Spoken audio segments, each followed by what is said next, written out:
Nagpatoka muna ako mga birds ng mga alaga kong manok. Nag-cultivate na rin ako ng mga tanim kong kamuting kahoy. Naglinis-linis sa loob ng garden. Namitas na rin ako ng mga bunga ng mga gulay. At nagluto na rin ako ng laswa pag uwi sa bahay. Magandang araw po sa inyong lahat mga birds. At andito tayo ngayon sa garden mga birds. Magpapakain tayo ng alaga kong mga manok.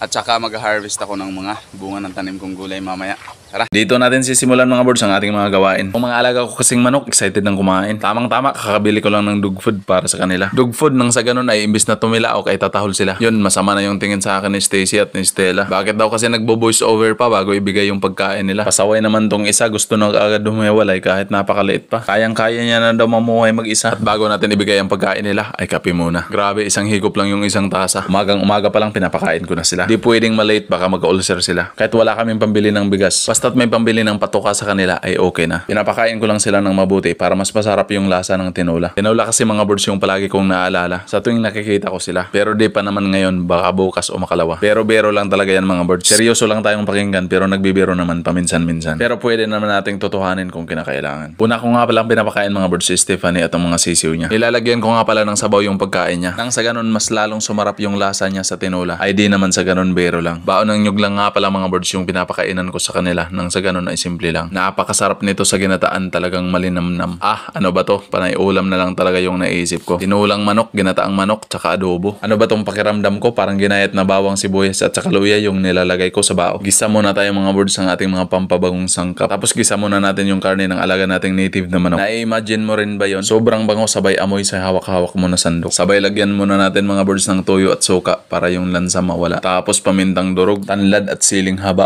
Wala na, finish na. Sabay tikim at sabay sabing, iba talaga ang sarap kapag sariling alaga. Pero sa ngayon, hanggang dito lang muna tayo sa imagination. Darating din ang tamang panahon at tamang pagkakataon. For now, I will just let them live and multiply. Nang sa ganun balang araw, marami tayong pang ulam sa bahay.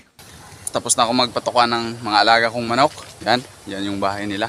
At maya-maya mga birds ay mamimitas ako ng mga bunga ng gulay.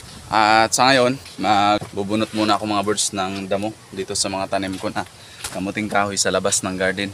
Iko-cultivate ko nga pala muna mga birds yung mga puno ng mga tanim kong kamuting kahoy dito sa labas ng garden. Wala na tong gaanong maraming damo dahil nabunutan na namin to ni Mrs. nung nakaraan. Pero mga ilang linggo lang yung nakalipas, yung mga ilang mga damo ay umusbong na naman. At dito sa part na to mga birds ay nakakita ko na yung ibang mga damo ay tumutubo na talaga at lumalago na. At nakakatawa lang talagang pangmasdan tong mga tanim kong kamuting kahoy mga birds dahil napakatataba nila. Naisip ko nga minsan mga birds baka yung laman ng kamuting kahoy natin ay umalat dahil malapit tayo sa ilog at sa dagat. Posible kaya yun mga birds? Di naman siguro. Sisimulan ko na nga pala bunot ng damo. Napakadali lang naman bunutin kahit kamayin mo lang dahil napakaliliit pa nito. Katapos ko itong bunutan ng damo mga birds ay kinukultivate ko lang yung puno ng kamuting kahoy nang sa ganun ay lumambot ang lupa nito. Yung kamuting kahoy kasi mga birds kapag malambot yung lupa o di kaya buhagag ay mas malaki yung tsansa na magkaroon ito ng malalaking laman. At ang isang factor pa mga birds upang magkaroon ng malalaking laman ang kamuting kahoy ay kapag mataba ang lupa. For sure malalaki at mahahaba. Tapos sinaing na kamuting kahoy sa gata, abaw, nagmamantika. At parisan mo na rin ang piniritong tuyo o di kaya inihaw na isda. Sobrang solid talaga lalo na kapag may sariling tanim ka, di ba? At pagkatapos ko nga mga birds magbunot ng damo at magkultivate ng kamuting kahoy ay magwawalis na naman ako dito sa loob ng garden. Masarap kasi sa pakiramdam kapag malinis, masarap din sa paningin. Isang mabilisang pagwawalis dahil di ko ngayon kasama si Mrs. Pero kapag kasama ko naman siya mga birds ay siya yung nagwawalis. Dito nga pala sa puno ng bayabas ko iniipon yung mga tuyong dahon. Nang sa ganun magiging organic na pataba ito yung mga birds pagdating ng panahon. At nagsisimula na din nga pala itong mamunga. Mga ilang buwan na lang siguro mga birds mapipitasan na. Tulad nitong mga tanim kong talong mga birds, napakalalaki na ng mga bunga. May libreng pang ulam na naman tayo, di ba? At ito na nga pala mga birds yung tinanim ko na buto ng sayote. Yung mga dahon niya ay unti-unti nang lumalago at dumadami. At sinimulan ko na nga mga birds ang pagpitas ng mga bunga ng ating mga gulay. Tingnan nyo naman mga birds kahit organic, napakalalaki at mahahaba at matataba. At pagkatapos kong mamitas ng mga bunga ng mga talong ay mamimitas naman ako mga birds nitong mga bunga ng ating mga tanim na okra. Lahat ng mga bunga na pwede nang pitasin ay pipitasin ko na talaga. Kinuha ko na rin mga birds yung ilang bunga ng ating tanim na sitaw. Napaka-satisfying talaga mga birds sa feeling kapag nakapagpitas ka ng mga bunga ng iyong sariling tanim. Literal na kapag may tinanim, may aanihin. Kumuha na din nga pala akong mga birds ng dahon ng talinum at dahon ng malunggay. At pagkatapos nito mga birds, ay uuwi na ako sa bahay. At hanggang dito na lang nga pala mga birds, yung kwento nating gulay, uuwi na ako sa bahay. Bye-bye!